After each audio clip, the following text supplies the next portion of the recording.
बिस्मिल्लाहिर्रहमानिर्रहीम। Welcome to Al Abbas resultant academy. आप लोग मेरे यूट्यूब चैनल मियां.अब्बास पे ये वीडियो देख रहे हो। अगर आप लोग हमारे यूट्यूब चैनल मियां.अब्बास पे अभी नए हो तो हमारे यूट्यूब चैनल को शेयर, लाइक और सब्सक्राइब लाजमी कीजिए और बेल आइकन को भी पुश कीजिए। तो आज हम सीखेंगे पाइथागोरस थ्योरम कि पाइथागोरस थ्योरम क्या है, किस तरह से सॉल्व होता है, किस तरह से इसकी इक्वेशंस बनती हैं, किस तरह से इसका कंसेप्ट हम समझ सकते हैं। तो बिल्कुल इजी है, कोई घबराने की बात नहीं। इजी फार्मूला, इजी मेथड है। मुख्तलिफ क्वेश्चंस आते हैं 8th क्लास में, 7th क्लास में और 9th क्लास सो ऑन। इस तरह से कुछ क्वेश्चन ऐसे आते हैं जहां हम पाइथागोरस थ्योरम को यूज करते हैं। पाइथागोरस थ्योरम किस चीज पे अप्लाई होता है? हमारे पास एक ट्राइंगल है, राइट एंगल ट्राइंगल। हमारे पास एक राइट एंगल ट्राइंगल है। राइट एंगल ट्राइंगल उसको कहा जाता है जिसका एक एंगल इस तरह से 90 डिग्री का हो। एक एंगल जिसका 90 डिग्री। तो अगर आ जाए कि डिफाइंड राइट एंगल, तो हम कह सकते हैं कि अ ट्राइंगल जिसका एक एंगल 90 डिग्री का हो उसे क्या कहते हैं? Right angle triangle. ठीक है। अब इसमें हमारे पास कुछ चीजें अगर गिवन हो, आप लोग इसमें देख लीजिएगा कि ये तीन साइड है इसकी। एक ये साइड है, एक ये और एक ये साइड है। ये जो साइड है इसे हम कहेंगे बेस। ठीक है। ये जो साइड है इसे हम परपेंडिकुलर कहेंगे, परपेंडिकुलर। ये जो साइड है इसे हम कहते हैं हाइपोटेन्यूस। ठीक है। शॉर्टली हम इसको शो करते हैं स्मॉल बी से, इसको शो करते हैं स्मॉल ए से और इसको शो करते हैं स्मॉल सी से। ठीक है। ये हमारा बेस है, ये उसका परपेंडिकुलर है और ये उसका हाइपोटेन्यूस है। मान लीजिए कि ये हमारे पास बुनियाद है, ये उसकी दीवार है और ये उसका साया है, अक्स है, शेडो। ठीक है। तो पाइथागोरस थ्योरम ये कहता है कि ये जो बेस है, बेस का अगर आप लोग स्क्वायर लो, ठीक है, प्लस परपेंडिकुलर का स्क्वायर लें, ठीक है, बुनियाद का स्क्वायर प्लस ये परपेंडिकुलर जो है इसे एल्टीट्यूड भी कह सकते हैं, इसका स्क्वायर, ये किसके इक्वल होता है? इसके शैडो के स्क्वायर के, सी स्क्वायर। या इसे यूं लिख सकते हैं C square is equal to A square plus B square. ये है पाइथागोरस थ्योरम।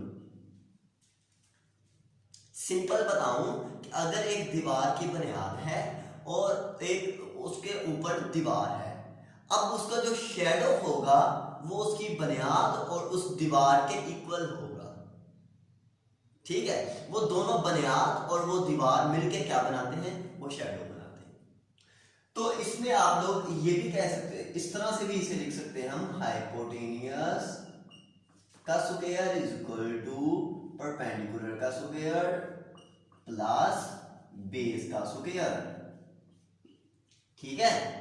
अब हमें अगर कोई क्वेश्चन गिवन है कि फॉर एग्जांपल हमारे पास हाइपोटेन्यूस की वैल्यू है, हम कोई वैल्यू ले लेते हैं, हाइपोटेन्यूस हम फाइंड कर लेते हैं, कोई वैल्यू ले लेते हैं इधर से, बेस की वैल्यू हम ले लेते हैं 8 और एल्टीट्यूड की वैल्यू ले लेते हैं, या इसे परपेंडिकुलर भी कह सकते हैं, एल्टीट्यूड भी, इसकी वैल्यू ले लेते हैं 6। तो इसको हम फाइंड करते हैं कि ये किस तरह से फाइंड होता है। अब हमें ये देखिए तीन साइड है ना, अगर कोई दो साइड गिवन हो तो थर्ड हम फाइंड कर सकते हैं। इस तरह से तीन कंडीशन इसकी बन सकती है।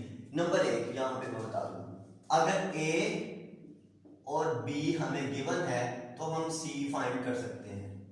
अगर ए हमें गिवन है, बी हमें नहीं गिवन और सी हमें गिवन है, तो फिर बी की वैल्यू फाइंड कर सकते हैं। अगर हमें ए नहीं गिवन तो ए की वैल्यू फाइंड कर सकते हैं, फिर बी और सी हमें गिवन है, कोई वैल्यूज है बी और सी की।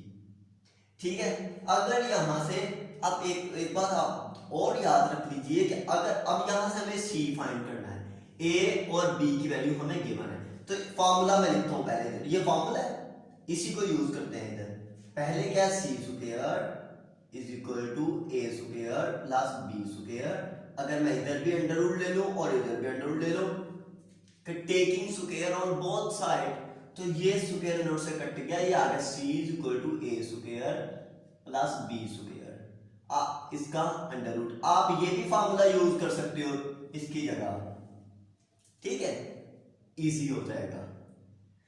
अब हम इसकी एक वैल्यू निकाल लेते हैं। देखिए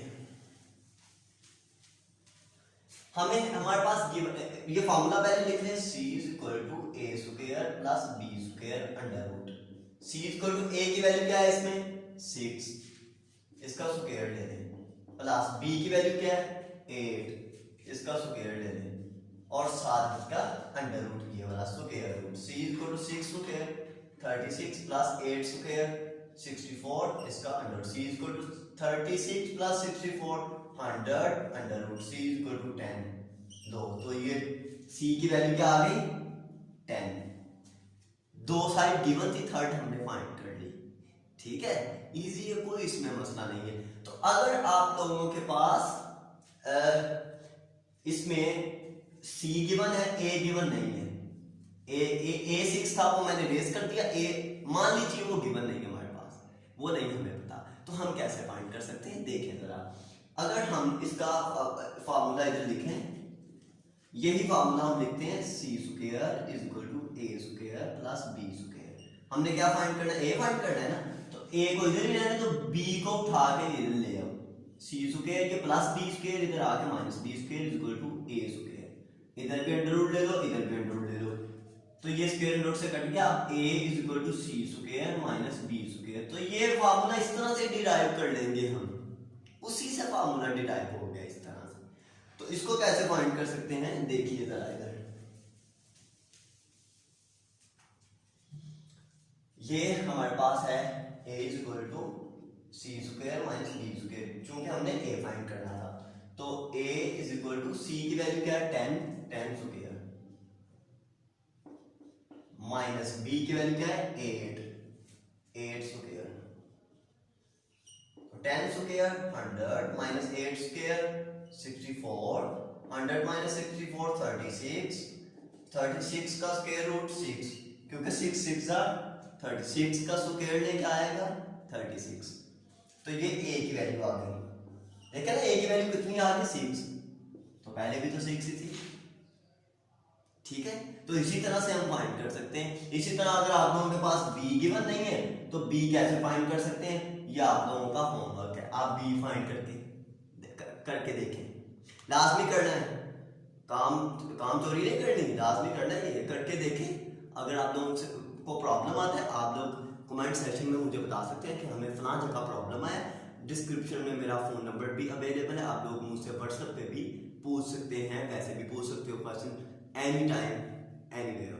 तो आप लोग देख रहे थे हमारे यूट्यूब चैनल मियां.अब्बास से, शेयर लाइक और सब्सक्राइब लाजमी कीजिएगा। हम मिलते हैं नेक्स्ट कॉन्सेप्ट के साथ। ओके, अल्लाह हाफिज़। अगर वीडियो अच्छी लगे तो वीडियो को लाइक करें, शेयर करें एंड प्लीज़ हमारे चैनल को सब्सक्राइब करें और बेल आइकन को क्लिक करें ताकि आने वाले नोटिफिकेशन आप तक पहुंचते रहें। Thank you.